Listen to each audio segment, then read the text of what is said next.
Hello there, everybody. Welcome back to more Binding of Isaac Antibirth Random Streaks. This is so weird, I'm going to tell you. We're playing as Maggie in this video. I recorded this 3 days ago. I recorded this a while ago. I'm doing a voiceover on this right now. This is not actually my live voice. Recording this. This is me after the fact. So before you told me pre-recorded. Kind of, you're right.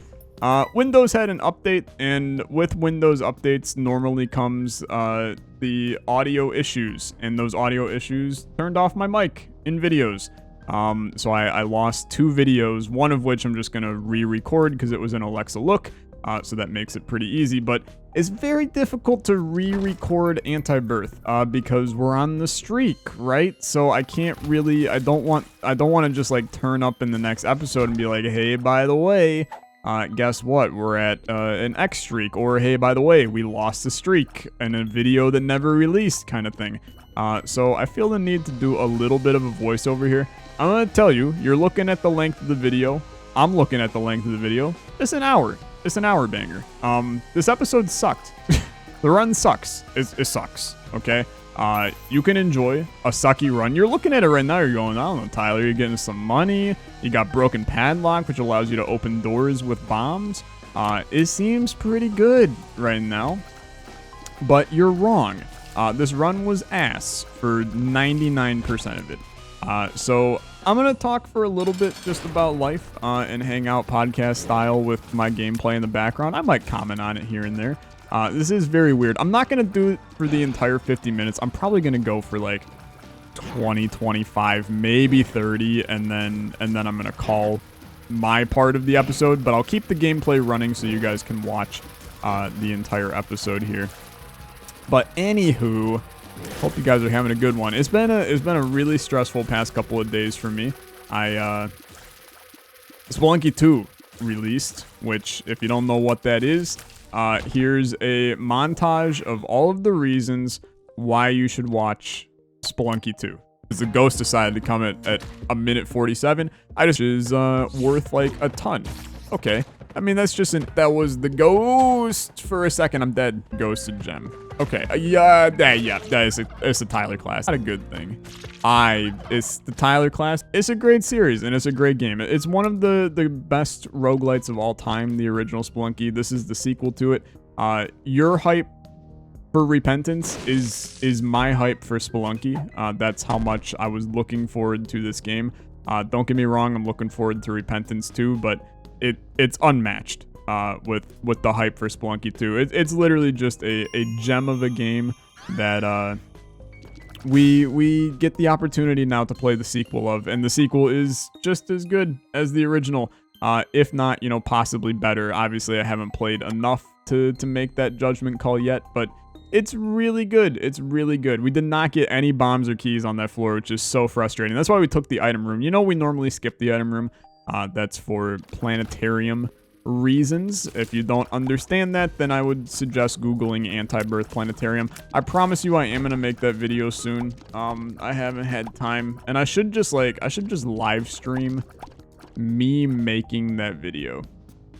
Let me know if that's something you'd be interested in watching, the creation of a video. But I feel like I just don't have the time to make that video right now. I have part of the script written for it, but then I just haven't gotten the clips for it. I haven't gotten a whole heck of a lot of anything for it. So I do need to start working on that. But all my time and energy has been going into Spelunky 2. I literally recorded this episode, the video, obviously. Of course I was commentating it as well, but then crap falls apart. I recorded this. I had recorded an Olexa Look. Trying to get ahead on recording so that I could grind Spelunky 2 when it came out, and then, Windows update said no. Windows update said no, and it sucks, dude. It sucks. I hate losing footage all the time. It's happened, I can't even tell you. I've probably lost 15 Isaac episodes over the course of my life, just from videos going awry. Windows updates killing audio, so there's no audio in them. Or like, my audio turns into a tin can in the middle of it. Somebody interrupts the video. There's all kinds of reasons why I've had to scratch videos before. Quality issues, lag issues, you know, there's been all kinds of stuff. It sucks every single time because it's such a you know, with an Isaac run, it's especially bad with the Isaac runs, right? Because with Isaac you have these upwards of hour-long runs. So I'm sitting there for an hour. Also, greatest blood bag, like, ever. Got 2 dimes out of the blood bag. Holy lord. You sit there for an hour recording Isaac, and that's one video. Whereas, you know, I can sit down some other series. I record 2 30-minute videos, and now I got double the content for the price of one. And it took me half the time that it takes to make an Isaac video. So then to on top of it know that after I finished recording it, now I gotta sit down, and I gotta sit here, and I have to talk to you guys after the fact. Doing the freaking run all over again is just... it burns deep inside of my soul, which is why, like I said, if you think I'm talking to you here for 50 minutes, you're crazy. This video is solely going live because of the streak.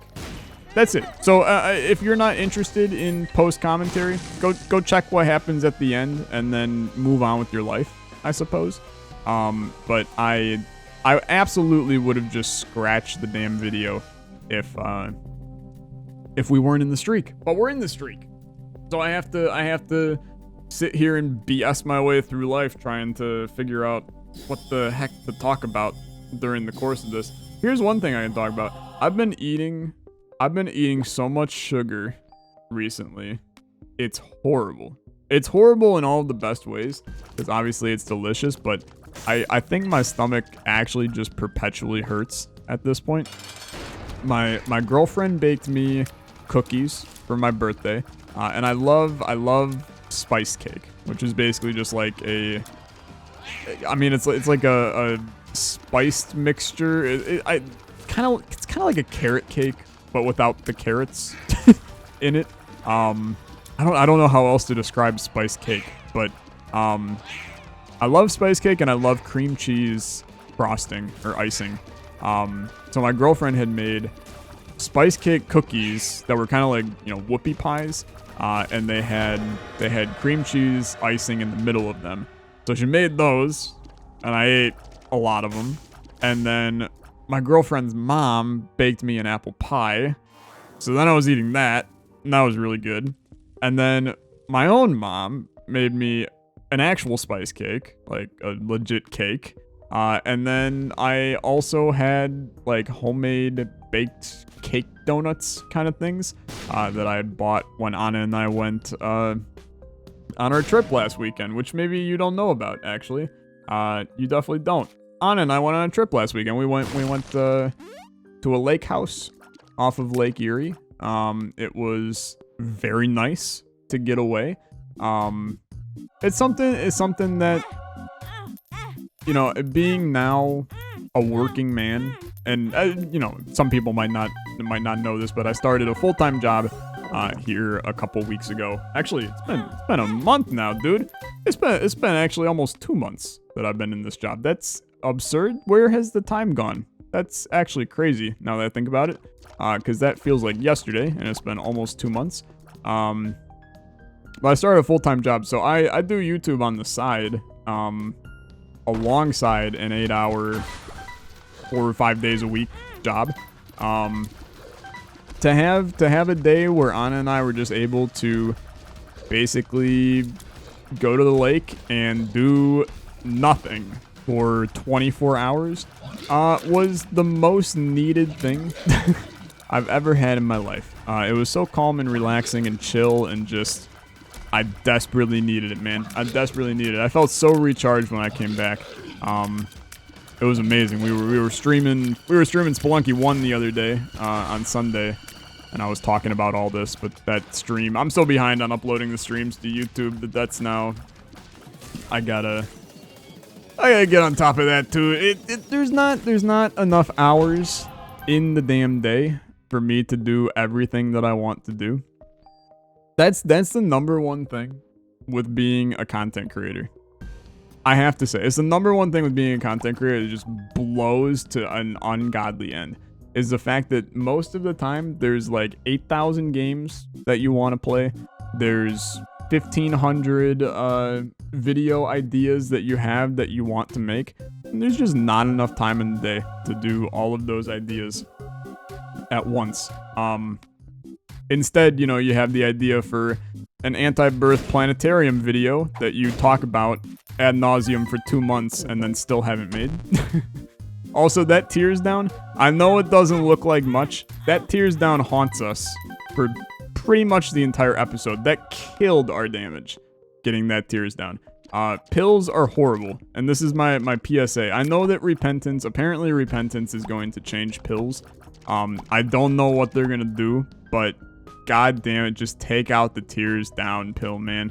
Like, all of the other tiers are bearable. Like, a speed down sucks, but you can at least deal with it. A tears down is just so absolutely debilitating for a run. It just, nobody, not a single person on planet Earth wants to ever have a tears down pill. A speed down pill, there are times. If you're at full speed, dude, I'll take a speed down pill occasionally. Also, luckiest planetarium ever. That was like a 20-something% chance, which is what I'm saying as the guys sitting here paused right now, as I'm in disbelief that we got a planetarium here.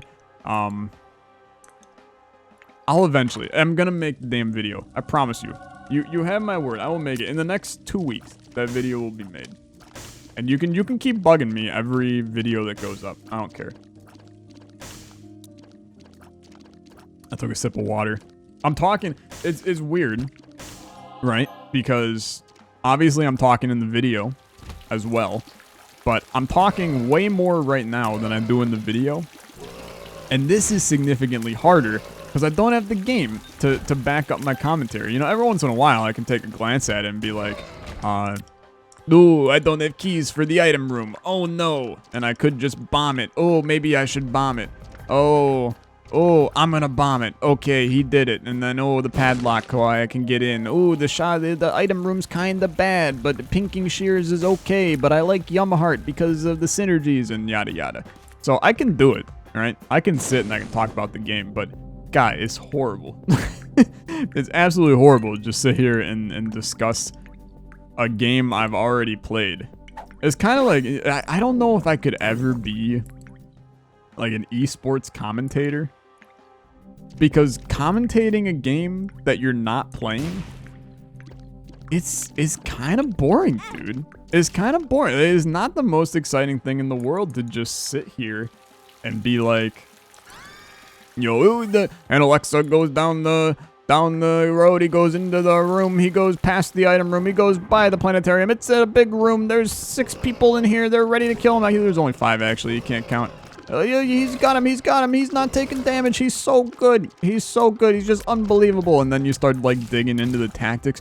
The room placement that he did is just unbelievable. He has such knack for knowing when to dodge the shot. It's just like, shut the hell up and let's talk about some weird ass question of the day or something. What do we got here? Am I still recording? I am. Okay, good. Let's see. Oh, dude, this is a great one. This is a great question. This is a very good question. This is by Creeps. A question from Creeps. And Creeps asks, is there a program you've written that you are particularly fond of? For example, while in AP Comp Sci A, I wrote a Java program that takes in a number from the console and just makes that many text files that just say spam 9 times. It wasn't an assignment. I just whipped it up after reading a section of the textbook we didn't cover before having to return it. So I actually have a couple of projects that I've worked on before that I have thoroughly enjoyed making. Some were school projects and some were personal projects or work projects that I did. The work ones, to be fair, I'm not sure I'm actually allowed to tell you. So I guess I'm not going to do that. I'll instead talk about one from school because it's one of the more fascinating programs that you can write, in my opinion. It's something called The Game of Life, and it's by a guy, I believe it's Joseph Conway. Game of Life. I'm Googling this. Conway. I know Conway's his name. It's either Joseph or Jacob or John. John Conway. And this guy actually, he passed away recently of COVID, I'm pretty sure. So rest in peace to John Conway, the creator of the Game of Life. But essentially what the Game of Life is it's the idea that there are patterns that like bacteria takes and forms, and it's based on how you want to be next to certain neighbors, right? So say that you are, I feel like I have this slightly wrong, but I'll read exactly what this is, okay? Cellular automation, okay? So basically you have a grid, and you can either have live population or dead population. Each cell interacts with the 8 neighbors around it. So you kind of have a center cell, and then there's 8 around it. You can kind of picture how that would look. Any live cell with fewer than 2 live neighbors dies because of underpopulation. Any live cell with 2 or 3 live neighbors lives to the next generation. Any live cell with more than 3 neighbors dies because of overpopulation. And any dead cell with exactly 3 live neighbors becomes a live cell due to reproduction. Now, that's a lot of words that I just said, but what happens is as you're doing, say that you basically trigger that every second, and you show it on a screen with, maybe a black dot for a live person, a white dot for a dead person, and you have it on a white background, right? So you can see all the live people, can't see all the dead people. You kind of watch these patterns evolve and form from the Game of Life. It's such a fascinating program. I'm sure that there's definitely got to be a site that just like does the Game of Life and displays it. But I coded that. I've coded it in C. I've coded it in Python. I've coded it in MIPS, which is a assembly language program, and it's horrible. I would not recommend coding in that to literally anybody. But there's some really awesome, the way that those rules work, you end up having these oscillating shapes that will just gradually form from kind of thin air kind of thing. And it's a really, really cool program. So that's one of my favorites. I did write, so there's a secret kind of key in a computer that is an alarm. It's just this really large beep. And in some languages, you can basically just do like a print on the beep, and it'll make the beep in the computer. Like it's an actual sound that comes out of it. So if you just loop the beep, then it's just like a freakishly loud alarm that can scare the crap out of everybody. Definitely used to write that one in school and then play it during class. Like a long time. That wasn't even college. That was high school. I did that. What other programs have I really enjoyed doing? I don't know, dude. There's been a couple. I tried to make an adventure game, kind of like a text-based adventure game type thing. But then you realize quickly that there is a lot of steps that you gotta take when you make text-based adventure games. Like you gotta have a lot of variations, a lot of branching paths, a lot of all kinds of different stuff to make it to the end of it. And then you gotta think up a story, and it's very it's a lot more work than you would think that it is, at least to make a good one, right? You can make like a 5-panel one and it's not too bad, but it's worth it to like plot out. When you're doing something like that, you want to have like a whiteboard that you just like draw out the entire grid of all of the possibilities and places that you can go to make it look good. It's tough though. I mean, it's not an easy task in the absolute slightest. This fight wrecks us, by the way, because we do like the tiniest amount of damage to this guy, and we can't fire at him. Like we get 2 shots on him every time he goes, and our damage is 5.19 with 12 rate of fire. It's such a bad run, dude. It's such a bad run. This guy just does a number to us. let's do one more question of the day, and then I'm going to yeet on out of this earth. To be perfectly honest. Okay, let's do a couple. This is from Jody. Tyler, how much would we need to pay you to change your legal name to Olexa Kid? I literally would never do that for really any amount of money. Favorite Hermitcraft member? This is a question from Gadgeteer Blue. Many of you know that I'm a huge fan of the Hermitcraft guys. I've been watching a lot of them for a lot of my life. I've had the opportunity to work with Wells Night before, which was a ton of fun. BOO is my inspiration for YouTube. So, I mean, look, easiest answer to that one. Favorite Hermitcraft member is BOO. I still, every time a B-Dubs video shows up in my YouTube inbox, it goes right onto the schedule for the night to watch that one. I love the guy. I love his family. He's just such a stellar content creator, and as I said, he's who I found Isaac from. So you can thank old B-Dubs for Isaac on my channel ever existing, to be fair. But other Hermitcraft members I love. I'm a huge Etho fan. Really, I mean, the old Minecraft guys, because I grew up on Minecraft and not Hermitcraft. So Etho, Beef, B-Dubs, obviously. They're kind of the big three. From Doc M as well. Just became a dad. Very exciting. Well, is becoming a dad. The child has not emerged from his fiance's nether regions quite yet, but in the nearby future, I'm sure. So they're all great. But I like the large majority of them. They are all very good people. Despite me only knowing one of them personally, but even knowing one personally is pretty cool. Wells is a down-to-earth guy. Very, very good guy. He plays Isaac too. That's how I actually got to know him, was the fact that both of us play Isaac. And when Repentance comes out, we intend on doing some collaborations, the two of us. Dude, right here, Freezer Baby, he actually ends up being the carry of the run. Disturbingly good item, Freezer Baby. If you were to do a top 10 familiars in Antibirth, Freezer Baby is high up there on the list. Very, very good familiar. Okay, last question before I escape from this earth and let you guys enjoy another 30 minutes of gameplay without me here. I'm telling you, dude, it's a heck of a run. It's a heck of a run, but I am not going to commentate all of this. This is from Cloud Harada. If your YouTube career wasn't built on Isaac, do you think you would have been as successful? Also, thank you for the videos. They always make me feel down to earth. Thank you, Cloud, for that. Here's the thing, right? My channel wasn't built on Isaac. My channel was built on Minecraft, technically. I got my first 1,000 subs because of a random Minecraft video popping off.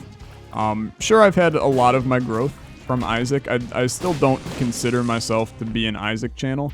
I've been a variety channel for all of my life. Even when I was posting everyday Isaac, which I did for a long time, I was still uploading a lot of other games on top of it. I've played over 100 games on the channel. I've played like over 30 games on the channel just this year. But, you know, it's obvious that I had a boom from Isaac. Do I think that my channel would be as successful as what it is without Isaac in the picture? I think that's an easy answer, right? No. It's clear that I've had a lot of success due to Isaac. I think that, you know, I would have still grown, right? Because in the end, it's not like Isaac is what makes my channel me, right? I'm what makes my channel me, and eventually, you know, people will find me for other content. You know, not everybody that watches me is a fan of Isaac. I've had many people join my Discord and hit me up on Twitter with, you know, hey, just saw you from your Spelunky series. Hey, just saw you from your Slay the Spire series. You know, hey, yada yada. There's a lot of people that don't watch Isaac that watch my channel. So I still would have grown. I still would be successful. You know, would I be almost 50,000 subs deep? Probably not, no. Just because Isaac has such a interesting community. That's one way to word it, to be fair. It got quite the interesting community, but Isaac has a very large community while also having not a lot of prominent content creators. You know, it's a huge game in terms of viewership and players, but I should say it's a huge game. Also, luckiest bomb on Earth, followed by like just absurd luck right there. I was flipping out in the original recording. And then I lost the soul heart because Freezer Baby took my kill. But you know, there's a couple. Oh god, dude, there's freaking my outro is playing. It's a curse video for sure. I have this open in my editor, which is why I'm able to see what the heck is going on while I'm talking. But anywho, there's a lot of players for Isaac, but it's not proportional to the amount of content being made for it. Which sounds weird, but it's the truth. Like Fortnite has a lot of players, obviously, and a lot more than Isaac. But on top of the number of players playing Fortnite, there is a absurd amount of streamers for it. And content creators and just in general people playing the game and posting their reactions online. And what Isaac has done in this community is it has been this medium because it's this long game, right? And it's difficult to do like highlights, right? You can do it, you know. Obviously, Tier Grace had a very successful Isaac series by doing highlight-based Isaac videos. Huts has done it from time to time, but then you kind of have the more long-form Isaac creators, right? And these are guys that have defined Isaac content. You know, obviously you have NL, you got Cobalt, you got Sinvicta, you got people like I suppose back in the day, who was the guy that did the Synergy Labs? I don't even remember his name because he doesn't make Isaac content anymore. He also did the edited down footage. But you've kind of had these two styles where it's the long edited, the edited short, and then you have the long kind of storytelling podcast style. And you know, when I was watching YouTube as a younger person, you know, as I said, B-Dubs was kind of my inspiration for YouTube, and he would do these, you know, 40, 50-minute long Isaac videos where I always had no idea, is this 3 episodes in one? You know, does he have 3 runs in this and he keeps on losing, or is this the one where he's finally going to make it far? And he treated them as a storytelling thing, right? He would always be talking about life during them and just creating this nice, welcoming, wholesome vibe while playing an incredibly unwholesome game, right? And that's where I was like, that's where I want to be when I make Isaac content, is I want it to be like that. And then it just so happened that there's a lot of Isaac creators that were already doing that, right? But as a whole, there's not a lot of Isaac creators out there. It's a pretty niche community. It's a pretty niche game, despite having a ton of players. So it was easy in that sense for me to get into the Isaac community quickly, right? And then obviously I've met some really awesome people through it. You know, people like Penta, who's now a very close friend of mine, both of us being in the Wholesome verse and making content a lot together, where we both have the same style. Again, it's that long form podcast style that just, it fits so well in Isaac and in other roguelike games, right? So it's difficult because it's hard to tell if I would have had success still doing what I'm doing without Isaac. I like to think that I would have, because my personality is why you're still here. At least I hope. I have had several people that, especially there was one person the other day that commented, and he was like, yeah, you're completely wrong. I watch these videos on mute 90% of the time because you're just annoying as hell. And I went, you know what? A little rude, but if that's how you want to be. I have had somebody tell me before that they listen to Hutz's voice over my gameplay, and I'm like, just don't even know what to say about that. It seems just incredibly weird. But hey, you know, I like to think that, especially in this episode that is quite literally just me podcasting with Isaac in the background, you're at least a mild amount entertained. But anywho, that's gonna do it. We're what, about 30 minutes into the episode. Looking like, yeah, literally about to hit 30 on the dot from me talking. You still got close to another 30 to watch if you would like. Otherwise, skip to the end. Just see where this run goes. Go watch some Spelunky over on my channel. Everyday content right now, so it's worth it to go check out Spelunky. Just an incredible game. Really is probably my game of the year, and it's top of the line, dude. Just incredibly good. So go enjoy that. Thank you guys so much for watching. Sorry for the scuffed video. Like I said, Windows update destroyed the audio. It's fixed now. In the future videos will be fixed as well. Enjoy seeing where the run goes, and I'll catch you guys in the next one. You have a good rest of your day. Bye-bye.